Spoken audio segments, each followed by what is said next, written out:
কয়েকদিন আগেই শক্তিশালী ভূমিকম্পে কেঁপে উঠেছিল সৌদি আরব।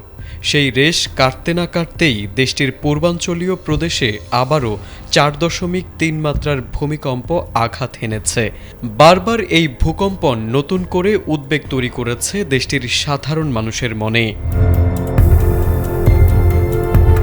সৌদি আরবের ন্যাশনাল সেন্টার অব মেটিওরোলজি জানিয়েছে, বুধবার রাত 2:11 আঘাত হানা এই ভূমিকম্পের উৎপত্তি স্থল ছিল ভূপৃষ্ঠ থেকে প্রায় 50 কিলোমিটার গভীরে।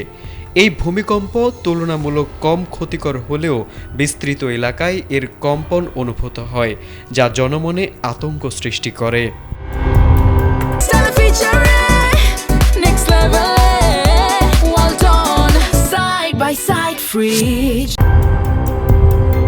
বিশেষজ্ঞদের মতে আরবিয়ান প্লেট ও ইউরেশিয়ান প্লেটের সংঘর্ষের ফলে আরব উপসাগরীয় অঞ্চলের পুরনো ফল্ট লাইনে চাপ সৃষ্টি হয়। সেই চাপ থেকেই মাঝে মাঝে ভূমিকম্পের মতো প্রাকৃতিক দুর্যোগের সৃষ্টি হচ্ছে।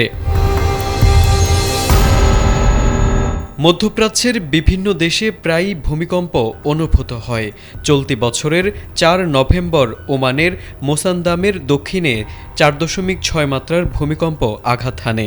এছাড়া 1 ডিসেম্বর 3.3 মাত্রার এবং 22 নভেম্বর ইরাকে 5.0 মাত্রার ভূমিকম্প অনুভূত হয়।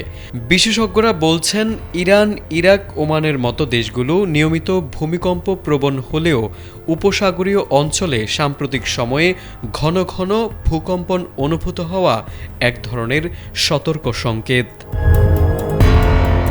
তারেক আজিজ, এটিএন বাংলা।